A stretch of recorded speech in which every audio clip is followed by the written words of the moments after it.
ನಿಮ್ಮ ಹಳೆಯ ಚಿನ್ನದ ಒಡವೆನ ಅಧಿಕ ಬೆಲೆಗೆ ಮಾರಬೇಕೆ? ಆಟಿಕಾಗೆ ಕಾಲ್ ಮಾಡಿ 8880 ಅಟ್ಟಿಕಾ ಗೋಲ್ಡ್ ಕಂಪನಿ. ವಿವಾದ ಏನಿಲ್ಲ, ಕುಲಪತಿಗಳು ಸರಿಯಾಗಿ ಉತ್ತರ ಕೊಟ್ಟಿದ್ದಾರೆ. ಈ RSS ಅವರು ಯಾವತ್ತೂ ಸಹ ಒಂದೇ ಮಾತ್ರಮ್ನ ಅವ್ರನ್ನ ಶಾಖೆದಲ್ಲಿ ಆಡೋದಿಲ್ಲ. ಅದಕ್ಕೆ ಅವ್ರು ಸರಿಯಾಗಿ ಉತ್ತರ RSS ಅವ್ರಿಗೆ ಅವ್ರ ಶಾಖೆಗೆ ಹೋಗಿ ಕೊಟ್ಟಿದ್ದಾರೆ. ಅವ್ರಿಗೆ ಅಭಿನಂದಿಸ್ತೇನೆ. ಯಾಕಂದರೆ ಭಾರತೀಯ ಜನತಾ ಪಾರ್ಟಿಯಿಂದ ಕಾಂಗ್ರೆಸ್ ಪಕ್ಷದವರು ನಾವು ಯಾವುದೇ ದೇಶಭಕ್ತಿ, ದೇಶ ಪ್ರೇಮದ ಬಗ್ಗೆ, ರಾಷ್ಟ್ರಗೀತೆ, ರಾಷ್ಟ್ರಭಕ್ತಿ ಬಗ್ಗೆ ಸರ್ಟಿಫಿಕೇಟ್ ತಗೊಳ್ಳೋದು ಬೇಕಾಗಿಲ್ಲ.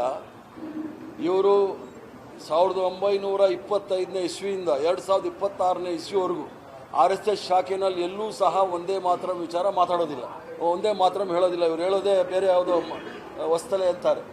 ಅದ್ರ ಜೊತೆಗೆ ಕಾಂಗ್ರೆಸ್ ಪಕ್ಷದಲ್ಲಿ ನಾವು ಪ್ರತಿಯೊಂದು ಸಭೆ ಸಮಾರಂಭದಲ್ಲಿ ಒಂದೇ ಮಾತ್ರನ ಹಾಡು ಹೇಳ್ತಾ ಇರ್ತೀವಿ.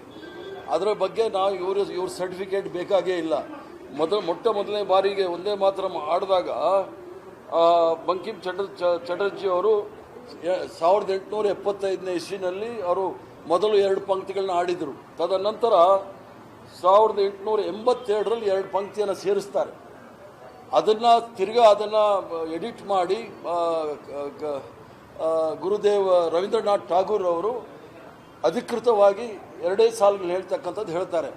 ಇವರಿಂದ ನಾವು ಪಾಠ ಕಲಿಬೇಕಾದಿಲ್ಲ. ಸೋನಿಯಾ ಗಾಂಧಿ ಅವ್ರ ಬಗ್ಗೆ ದೂರು ಕೊಟ್ಟಿರ್ತಕ್ಕಂಥದ್ದು ಇವರು ಮೊಸರಲ್ಲಿ ಕಲ್ಲು ಹುಡುಕ್ತಾ ಇದ್ದಾರೆ. ಸೋನಿಯಾ ಗಾಂಧಿ ಅವ್ರು ಹೇಳ್ತಾ ಇದ್ದಿದ್ದು, ನಮ್ಮ ಕಾಂಗ್ರೆಸ್ ಕಚೇರಿಯಲ್ಲಿ ನಾನು ಸುಮಾರು 30 ವರ್ಷ ಇದ್ದವನು.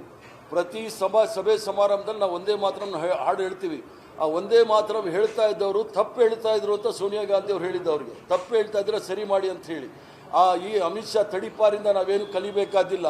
ಮೊದಲು ನಮ್ಮ ಅಖಿಲ ಭಾರತ ಕಾಂಗ್ರೆಸ್ ಸಮಿತಿ ಅಧ್ಯಕ್ಷರಾದ ಮಲ್ಲಿಕಾರ್ಜುನ್ ಖರ್ಗೆ ಸಾಹೇಬರು ಹಲ್ದ್ವಾನಿನಲ್ಲಿ ಉತ್ತರಾಖಂಡಲ್ಲಿ ಯಾವುದೋ ಒಂದು ಭಾಷಣ ಮಾಡಿ ಬಂದಾಗ ಅಲ್ಲಿ ಗಂಗಾ ನದಿ ತೆಗೆದುಕೊಂಡು ಹೋಗಿ ಶುಚೀಕರಣ ಮಾಡಿದಾರಲ್ಲ, ಇದು ಗೋಲ್ವರ್ಕರ್ ಮನಸ್ಥಿತಿ. ಗೋಲ್ವರ್ಕರು ಏನು ಹೇಳಿದ್ದಾರೆ, ಅವ್ರ ಬಂಚ್ ಆಫ್ ಥಾಟ್ಸ್ ಅಂತ ಏನು ಹೇಳಿದ್ದಾರೆ, ಚಿಂತನ ಗಂಗಾ ಅಂತ ಹೇಳಿ ಕನ್ನಡದಲ್ಲಿದೆ. ಅದರಲ್ಲಿ ಭಾಳ ಸ್ಪಷ್ಟವಾಗಿ ಹೇಳಿದ್ದಾರೆ, ಈ ರಾಷ್ಟ್ರದ ತ್ರಿವರ್ಣ ಧ್ವಜವನ್ನು ನಾವು ಒಪ್ಕೊಳ್ಳೋಕೆ ತಯಾರಿಲ್ಲ. ನಾನು ಬಂದೆ ನಾನು ಅದು ಕರೆಕ್ಟಾಗಿ ಹೇಳ್ತೀನಿ. ಗೋಲ್ವರ್ಕರು ಹೇಳಿರ್ತಕ್ಕಂಥದ್ದು, ನಾವು ತ್ರಿವರ್ಣ ಧ್ವಜವನ್ನು ಒಪ್ಪೋದಿಲ್ಲ, ಸಂವಿಧಾನವನ್ನು ಒಪ್ಪೋದಿಲ್ಲ, ರಾಷ್ಟ್ರಗೀತೆಯನ್ನು ಒಪ್ಪೋದಿಲ್ಲ. ಅದನ್ನು ಅನುಷ್ಠಾನಕ್ಕೆ ತರಕ್ಕೆ ಅಮಿತ್ ಶಾ ಅವರು ಇದರಲ್ಲಿ ಹುಡುಕ್ತಾ ಇದ್ದಾರೆ. ಆದ್ದರಿಂದ ಭಾಳ ಸ್ಪಷ್ಟವಾಗಿ ಹೇಳಿ ಕಿಚೆ ಬೀಳ್ತಾನೆ. ಒಬ್ಬೊಬ್ಬರು ಒಂದೊಂದು ಹೇಳ್ಬೋದು. ನಾನು ಕಾಂಗ್ರೆಸ್ ಪಕ್ಷದಲ್ಲಿ ಇದ್ದವನು, ಅಲ್ಲಿದ್ದವನು, ಎಲ್ಲ ನೋಡಿದ್ದೀನಿ. ಸೋನಿಯಾ ಗಾಂಧಿ ಅವರು ಭಾಳ ಸ್ಪಷ್ಟವಾಗಿ ಹೇಳಿದ್ದಾರೆ, ನೀವು ಹೇಳ್ತಾ ಇರೋದು ಸರಿ ಇಲ್ಲ, ಸರಿ ಮಾಡಿ ಅಂತಂತ ಹೇಳಿದ್ದಾರೆ.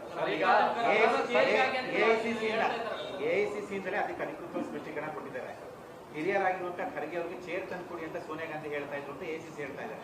ನೀವು ನೋಡಿದ್ರೆ ಈ ತರ ಸ್ಪಷ್ಟೀಕರಣ ಕೊಡ್ತಾ ಇದ್ದೀರಾ? ಅರೆ, ಚೇರ್ ತಂದು ಕೊಟ್ಟಿರೋ ತಪ್ಪ?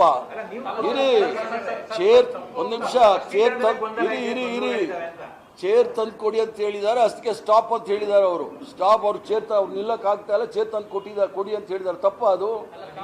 ಹಿರಿಯರಿಗೆ ಗೌರವ ಕೊಡ್ತಕ್ಕಂಥ ಕೆಲಸ ಸೋನಿಯಾ ಗಾಂಧಿ ಅವರು ಮಾಡಿದ್ದಾರೆ. ಅವ್ರು ಮಾಡಿರೋ ಭಾಷಣದ ಜಾಗಕ್ಕೆ ಹೋಗಿ ಗಂಗಾ ನದಿ ತೆಗೆದುಕೊಂಡು ಶುಚೀಕರಣ ಮಾಡ್ಲಿಕ್ಕೆ ಹೋಗಿಲ್ಲ ಸೋನಿಯಾ ಗಾಂಧಿ ಅವರು.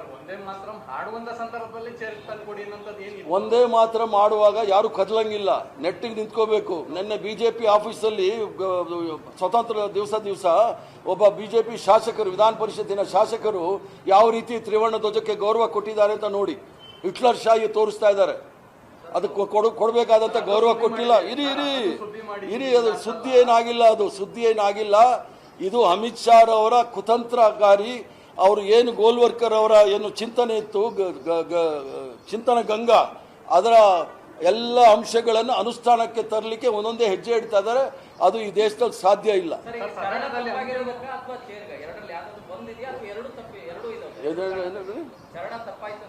ಶರಣ ತಪ್ಪಾಗಿದೆ, ಪ್ಲಸ್ ಚೇರ್ ಕೊಡೋಕ್ಕೆ ಖರ್ಗೆ ಸಾಹೇಬ್ ನಾನೇ ಸ್ವತಂತ್ರ ದಿನೋತ್ಸವ ದಿನ ಭಾಷಣ ಮಾಡುವಾಗ XMP ಒಬ್ರು ಕುಸಿದು ಬಿದ್ದರು.